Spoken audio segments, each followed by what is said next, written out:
Hello, and welcome to the Financial Services Innovation Coalition's video podcast. My name is Brady Buckner, and I'm the president of the Financial Services Innovation Coalition, or FSIC as we call it. FSIC is a network of industry innovators, legislators, community groups, and academics who share a passion for applying emerging technology and market innovation to create a more inclusive economy and to advocate for policy that promotes economic empowerment. Our topic today is antitrust defined and how it damages disadvantaged communities like the ones that we support. Our guest, and we're very happy to have him, is Mr. Kristian Soltes, Esquire of the law firm Constantine Cannon LLP. A brief introduction for him. Mr. Soltes is a senior associate with Constantine Cannon out of their New York office. He is an antitrust and whistleblower attorney. Hey, Chris, I'd like to thank you for joining us today. To start with, could you tell us a little bit more about yourself and how you got into antitrust law? Sure thing, Brady. And before I get into myself, I just wanted to say thank you for having me. I'm excited to be here and talk about antitrust. And thank you for the work that you and the FSIC do. I think it's more important now than ever. So I am proud to be here talking with you. But, you know, as you said, much of my practice focuses on antitrust litigation, along with antitrust counseling. And it's something I focused on for a decade now, shortly after I left law school. And I've done so because I firmly believe that it's increasingly important to ensure that we have antitrust tools, to ensure accountability and enforcement, to make sure that our markets are healthy. I think we are starting to wake up to the reality of big companies and dominant companies who are providing our products and services, especially our necessities, and who sometimes are able to exert their will onto the markets, which cause increased prices, lower output, lack of competition, innovation. Just it's creating a whole lot of anti-competitive harm. And it's finally, I think people are waking up to it, but I don't think they fully understand what tools we have and how it impacts us in our everyday lives, especially those who are economically and socially most disenfranchised. Right. On that point, why don't we get right into it? You hear the term antitrust thrown around a lot, monopolies, these things, and people can use them, and average people can use them in a conversation. But I don't know that most of us understand the nuance there. So could you define what the term antitrust actually means? Absolutely, and I think that's the right place to start. And there's no shame in that question. It's fundamental, and it's a question that I get a lot. Not to get us sidetracked, but my wife, who is also an who's also an attorney, and she does asylum and refugee law. So whenever we're at a social function and we talk about what we do, she goes first, and people hear what she does. Nobody has a follow-up question. It's wow, tell me more. And then it's my turn, and I tell them about my antitrust practice. And then there are follow-up questions, confusion. But I relish every chance I get to kind of explain it because I think it matters so much, and I don't think there's the appropriate level of recognition. So, well, we're not at a cocktail party. All I have is some tea here, but let's go with it. Let's do it. So, a lot of the times when we think about anti-competitive conduct and antitrust, we're talking about monopolies and battling against monopolies. That's kind of how it all started. So monopolies are usually big or otherwise powerful companies that dominate in a certain market. So if that company leverages its power to wrongfully exclude competitors, then that is a violation of the antitrust laws. So you can think, off the top of your head, big companies, you have your Facebooks, you have your Apples, you have your Visas, your MasterCards, you have these big companies that have a lot of power, and every decision that they make affects the markets. And when the markets are affected, our pocketbooks are affected. So that's, the first example is a monopoly. Other times you don't have to have monopolistic conduct, but you can have, multiple competitors, say bread producers or chicken producers, coming together and entering into an agreement that's anti-competitive. It's an agreement that they won't compete against each other, offering the lowest prices or the best quality. Instead, they will divvy up the market, and they'll agree with each other that you get this area, I sell to this area, and that way we won't have to compete and we can keep prices higher. Other times they'll just agree on this is the price that we're going to sell. And like that's an another oligopoly. It often happens with oligopolies because once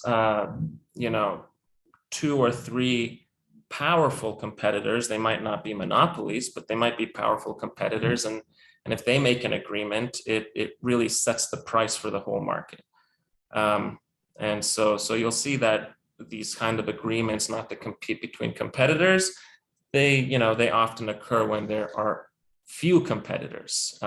So you have an oligopoly situation there, but it can happen when you have a lot of competitors.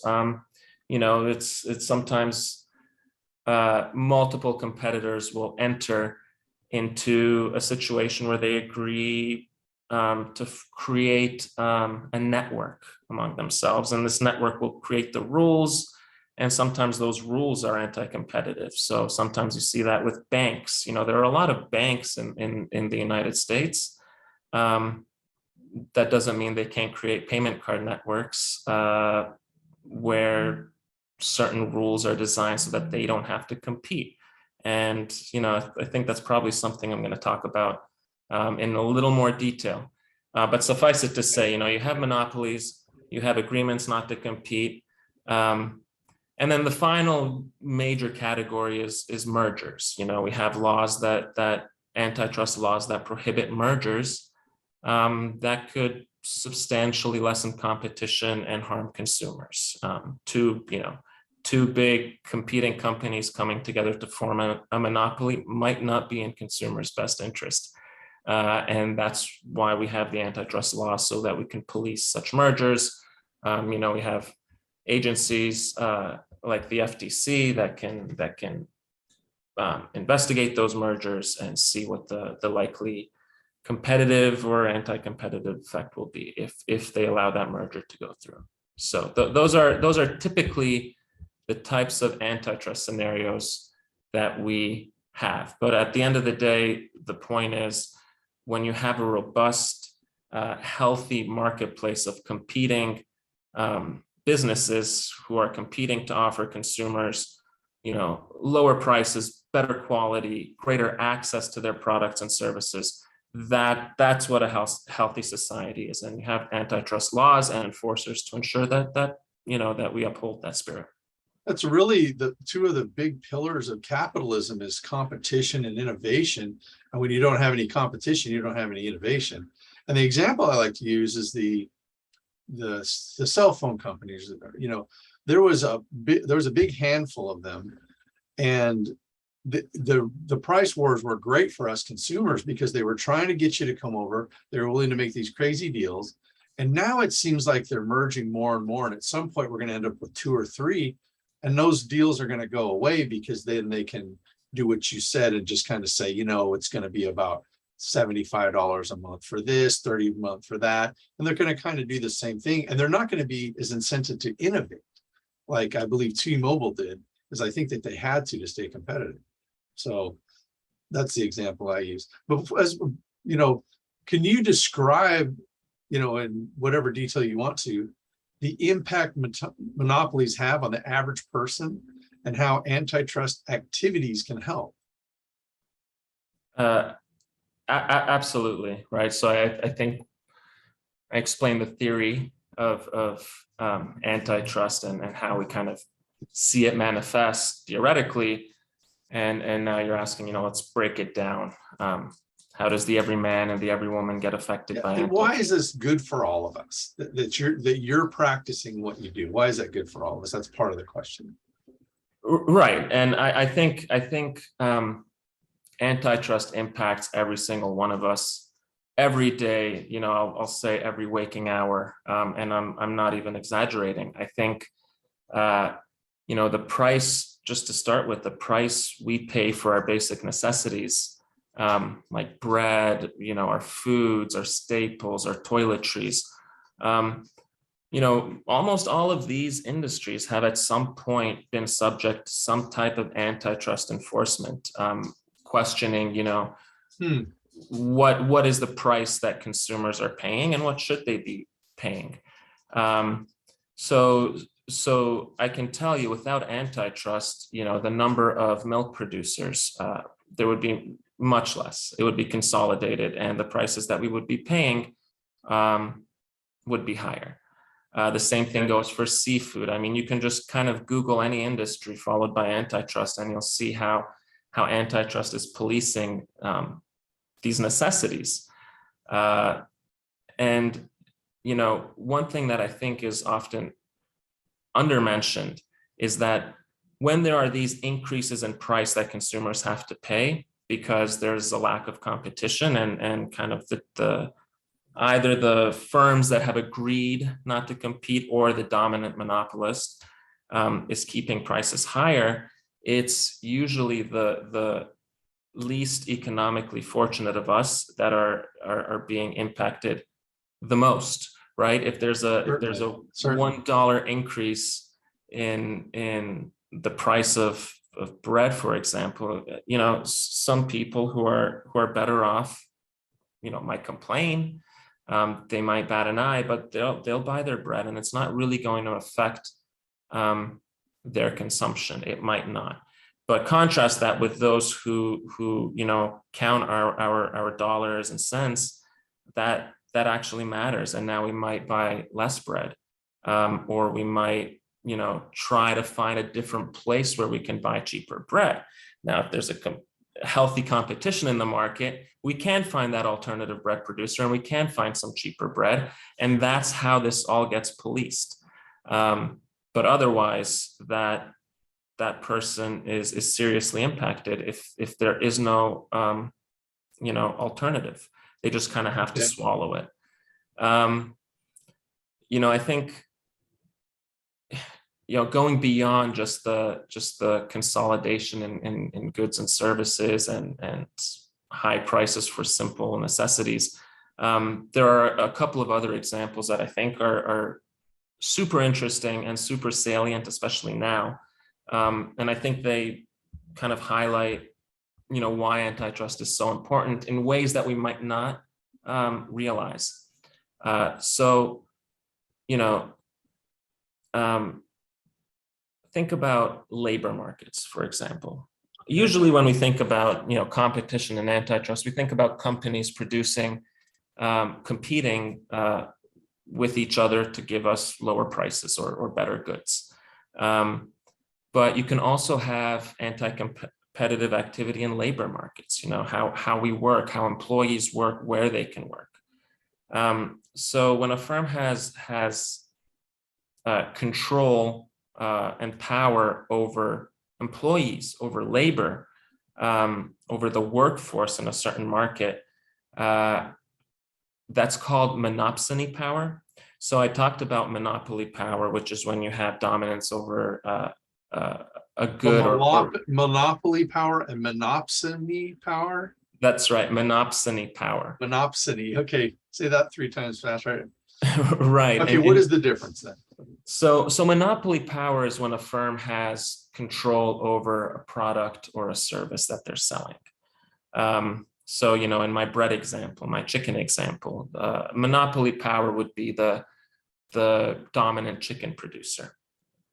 With monopsony power, the firm has control over labor or workforce. So the traditional example that's always thrown around in law school and in presentations are coal towns. So, you know, where one dominant coal company, local mining company, had absolute control over the labor in a town. You couldn't go get another coal job or another mining job. That leads to massive abuses of people, of individuals. Exactly, and it has. If Does, you control the labor, you can control how much you pay them, you can control how you treat them, and this is not kind of limited to coal towns. Modern examples might be dominant tech companies, where you have certain niche tech workers, and often those tech companies might force non-compete agreements. that is a big issue right now. Yeah. Yeah, it is, and I think they're suing them so they can't work.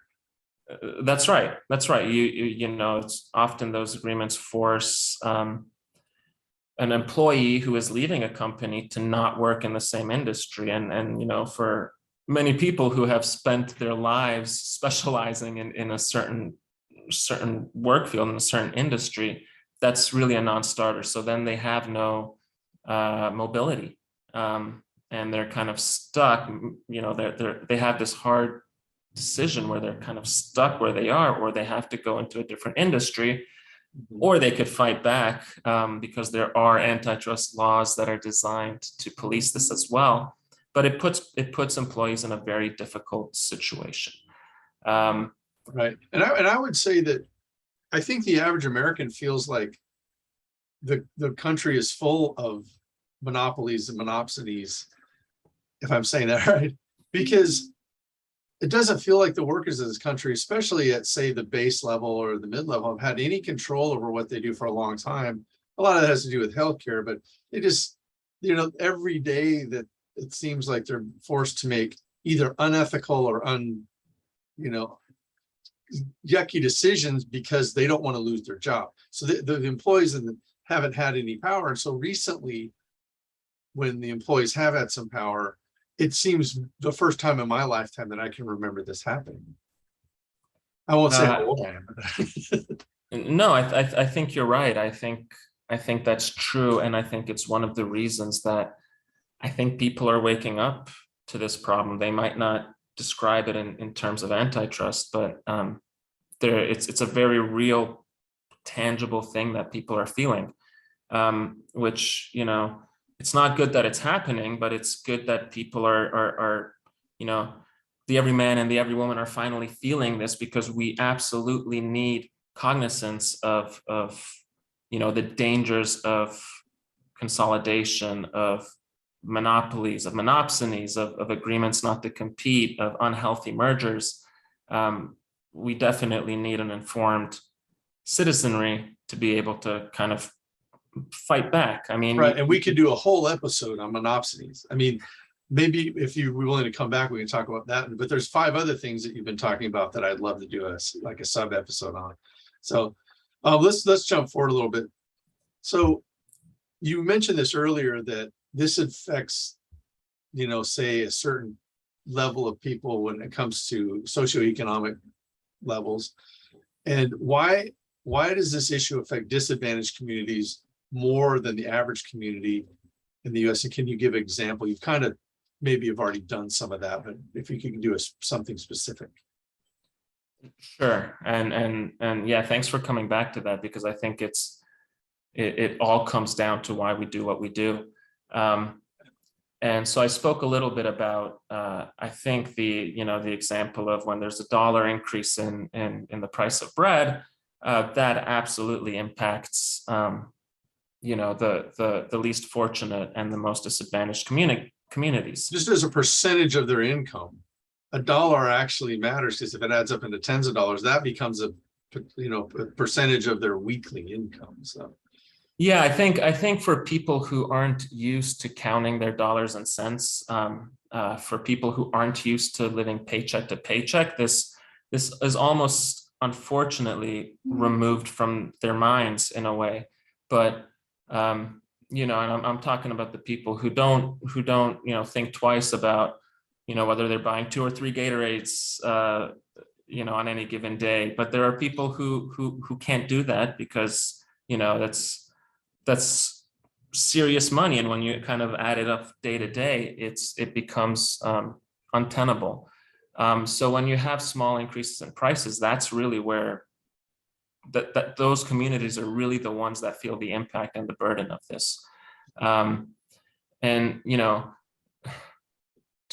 to interject a bit of economics to kind of take this a little bit further, the shopping behaviors from these small increases in prices, the shopping behaviors of the most disadvantaged is impacted dramatically.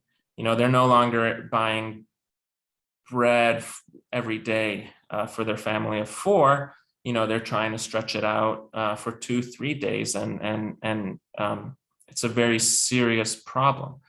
And so, that doesn't happen with the wealthier population. So Right. they'll continue to buy the same amount. And what happens is they're not policing their shopping behaviors are not policing the anti-competitive conduct. It's almost like a carte blanche, go ahead and increase our prices. And so kind of the violators of antitrust laws are getting away with it in a certain way. Okay. But it's, for the disadvantaged, they have, they're very elastic. So they will actually change their shopping behaviors. And so they're actually going to be impacted in a very severe way. We say, this figure changes, we've been doing this for 10 years now at FSIC, is that about half the people in this country live paycheck to paycheck, and some of them make 6 figures, but they're still living paycheck to paycheck. So people making 6 figures can go, we'll spend less on this and more on this, but people that are making, small amounts, minimum wage and all, there's no way to take from somewhere else to make up for that extra dollar on the bread. They just don't get it. They don't get to pay for prescriptions. They don't get to pay for things because they don't have any savings for a financial emergency. And in fact, a lot of cases, they're actually juggling bills. What am I going to pay this month and still feed my family? And yeah, anyway, No, I don't want to go too far down that path. That's not what this show is about. But I appreciate what you're saying. So, okay, so let's get down to this is what I really want people to know. What can people do if they see an antitrust violation? Let's say that they notice something at the company they work for or something they see in their community. What can they do? What can they actually do to help this issue? So yeah, great question. Let's talk about this practically. So the first scenario is the scenario where you or your business is being bullied by one or more other businesses, and you think something smells rotten. Either the business is very powerful in the field, or you feel like there are agreements between your competitors, and something just smells rotten. It very well could be for a good reason, and that's because there's an antitrust violation going on. So in that situation, there are several things you can do. I will say all of which should probably involve an antitrust lawyer, just because the economics involved in these are often very complicated, and Right. You have to make a choice of which is the best route to go. But you and your lawyer can kind of reach out and informally and say, cut it out. That might not be the most efficient way about it. You're increasing the risk of retaliation. Right. You're putting yourself on a list when you do that. I've run into that before myself. So.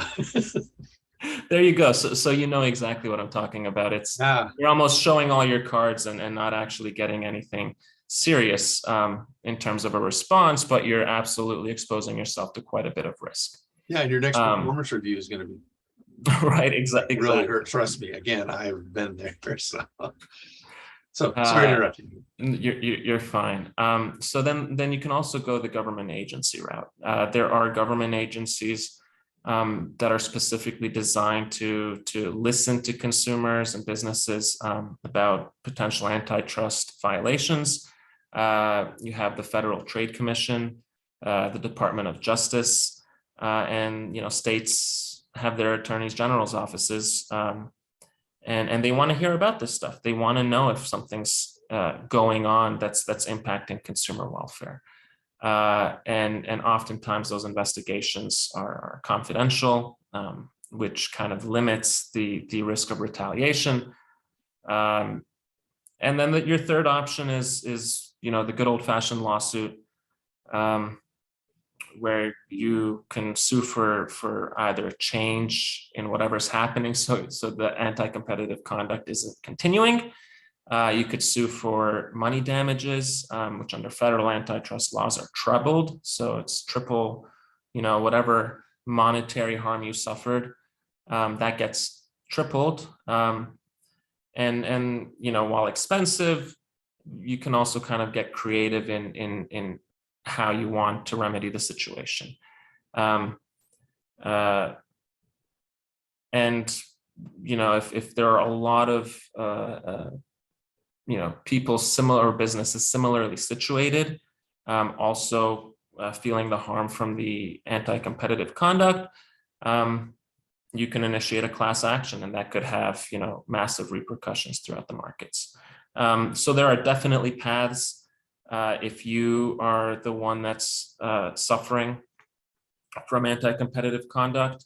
And the second scenario is if you're working at a company and you, based on your inside information, know there's something smelly, or you think that there's something smelly, and you want to talk to someone about it because it's a potential wrongdoing. I think that's extremely important, especially in the antitrust context, to talk to a whistleblower lawyer and consider your options. And I've written, articles ad nauseum about this, but two reasons. In the antitrust context, it is, often these involve secret agreements behind proverbial smoke-filled rooms. Detection is very difficult from the outside. By design, these are often secretive and designed. Right. There's a lot of money involved, and they pay big dollars to keep that stuff secret, or agreements that can't go public, which none of us understand why that's possible, but it is. So. Right. Even often from their own workforces, and it's kind of on a need to know basis. And there's a reason for that. And it's because it's not legal. So, in the antitrust context, detection from the inside is particularly key.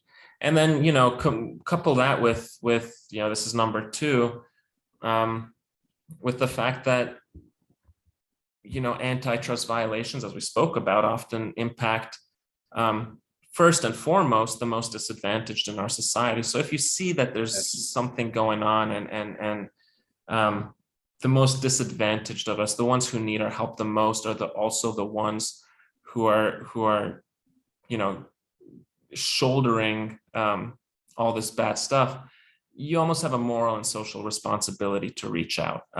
There's, you are in a unique position where you have information that can help society, and I think it's important that we do so. And I think there are laws that protect us when we do so. There are also laws that often reward us when we blow a whistle. So I'd like to have you back and talk about that.